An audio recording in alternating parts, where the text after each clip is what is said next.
Hello everyone, welcome to Mediverse Atlas. In today's video, we are going to talk about median nerve. So, this median nerve, it is an LAQ, also as an SAQ, and in this video also, we will be talking about CTS, that is Carpel tunnel syndrome, which is very important for our theory exams.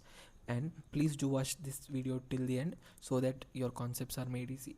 Now, let us start with the median nerve. So, median nerve, it originates from the lateral and the medial cords of brachial plexus. Okay, it originates from lateral and medial cord. And what is its root value? Its root value is C5, C6, C7, C8 and T1. Okay, now what is the course of this median nerve? This median nerve course is very important, and we'll try to understand first in a flowchart form, and then we'll be looking at the diagram also. Okay, so first, what is the course of median nerve in the arm? So in the arm, the median nerve, it runs medial to the brachial artery through anterior compartment of arm. So in the anterior compartment of arm, this this median nerve, it lies medial to the brachial artery. Okay, now in the cubital fossa, and in the cubital fossa, it forms the medial most content. Okay, this is easy, right? In the cubital fossa, the median nerve, it forms the medial most content. In the forearm, now this median nerve, it enters the forearm passing through the two heads of pronator teres. So this pronator teres has two heads. From these two different heads, this median nerve enters the forearm. Okay, now in the forearm, the median nerve is divided into some branches. We will be looking at the branches also. Now, what is the course in the wrist? So in the wrist, the median nerve enters wrist through a tunnel called as carpal tunnel. And this carpal tunnel, it is formed by carpal bones and transverse carpal ligament. Okay, we'll be talking about this carpal tunnel in detail in some time. So there is a tunnel called as carpal tunnel. It is formed by carpal bones and transverse carpal ligament. So through this tunnel, the median nerve passes and enters the wrist. Okay, now in the hand, the median nerve divides into branches and provides innervation to thenar muscles, lumbricals, lateral 2/3 of the palm. Okay, it provides sensory and motor innervation. Okay, it provides both sensory and motor innervation to thenar muscles, lumbricals and lateral 2/3 of palm. Now we'll be looking at the course and some branches in this diagram. Okay, in this atlas diagram. So first, what did we learn? The median nerve, it is originated from lateral and medial cords, right? So this is the lateral and this is the medial cord. They join and to form the median nerve. And this median nerve in the arm, so this is arm, right? In the arm, it lies medial to the brachial artery.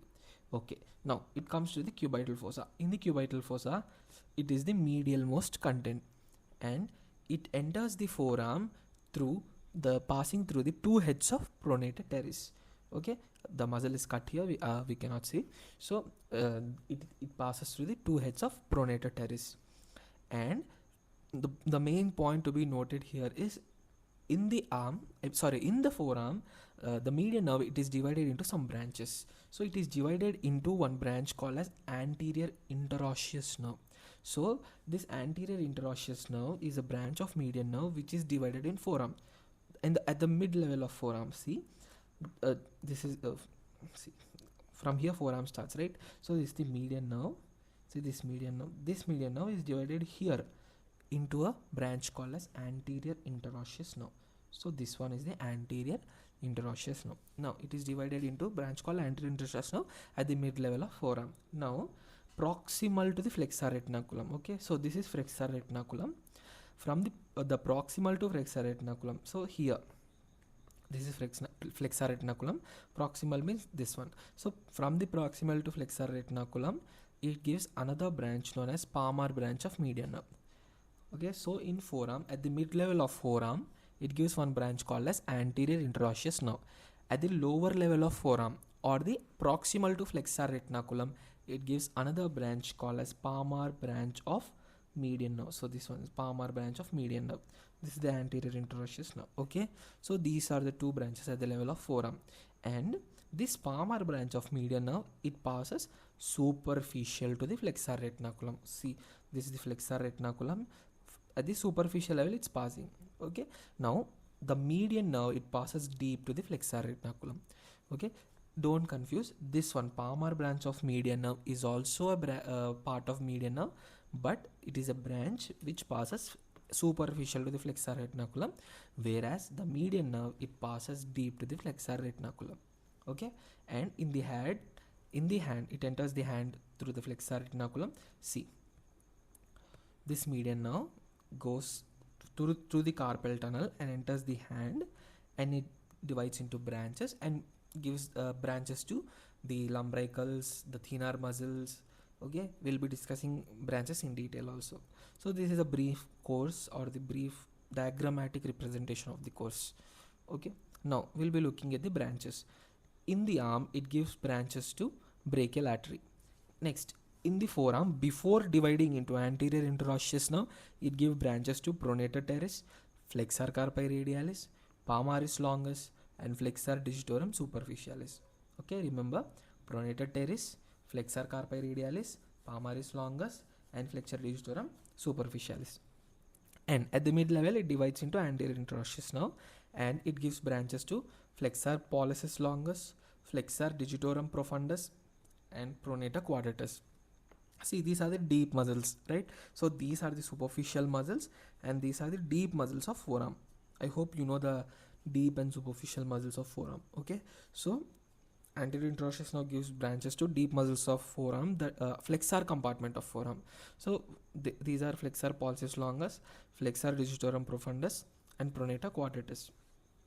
And in the hand, proximal to the flexor retinaculum, it is divided into Palmar cutaneous branch, right? So this passes to proximal to flexor retinaculum. This Palmar cutaneous branch, it supplies skin of lateral 2/3 of palm. Okay, lateral 2/3 of palm. Okay, so this is the lateral side, this is the medial side. Skin of lateral 2/3 of palm is supplied by Palmar branch of, or Palmar cutaneous branch of median nerve, which is divided proximal to the flexor retinaculum. I hope you're understanding the concept. If you have any doubts, please do comment. Now, it gives in the median nerve in the hand also supplies to the thenar muscles, abductor pollicis brevis, flexor pollicis brevis, opponens pollicis. So it supplies to thenar muscles. What are thenar muscles? These three are the thenar muscles: abductor pollicis brevis, flexor pollicis brevis, and opponens pollicis.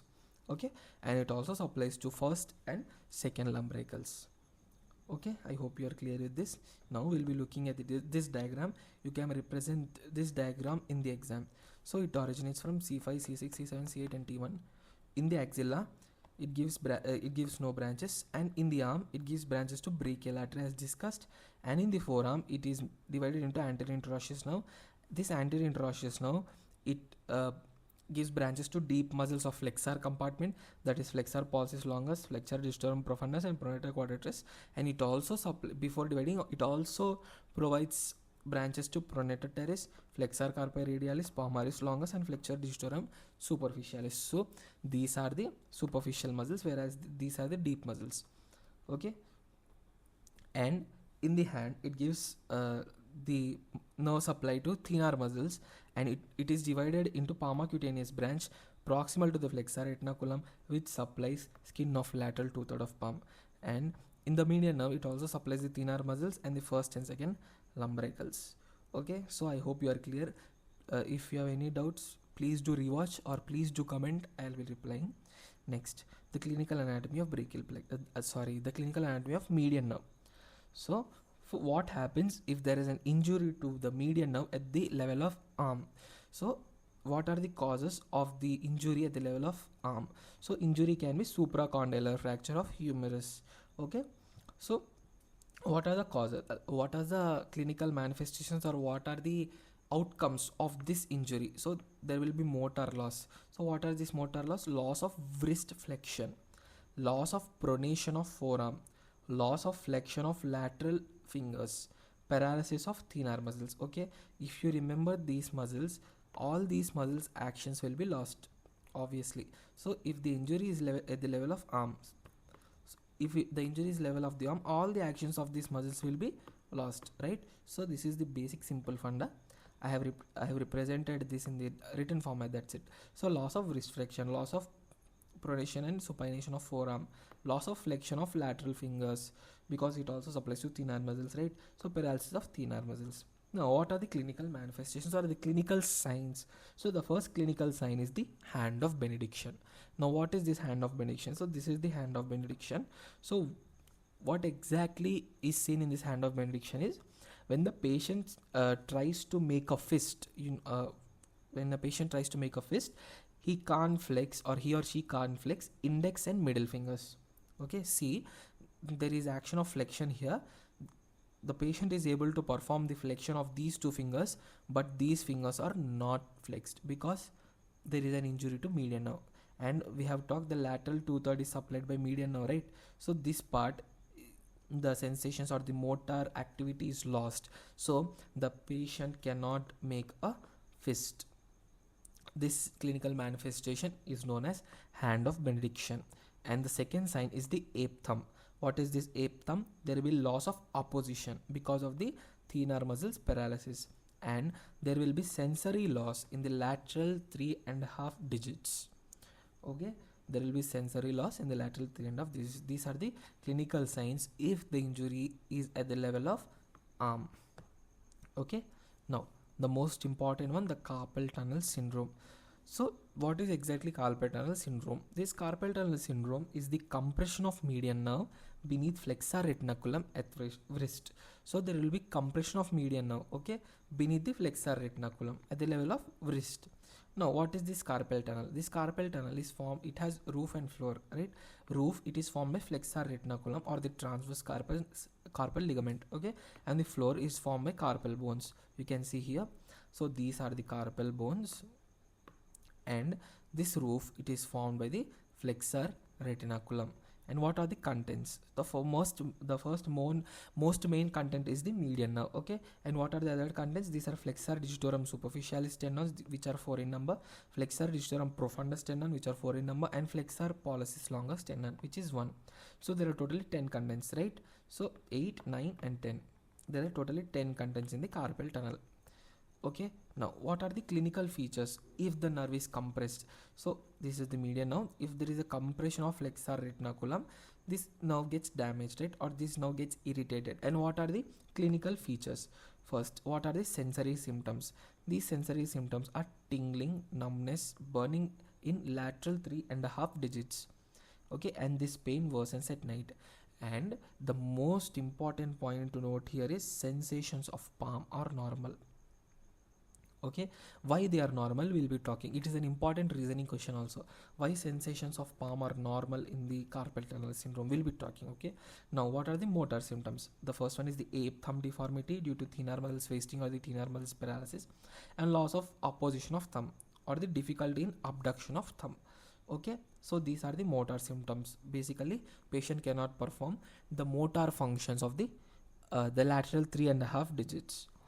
Next, what are the vasomotor changes? Vasomotor means the motor changes in the blood vessel. So skin areas with sensory loss are warmer due to arteriolar dilation. Next, what are the trophic changes?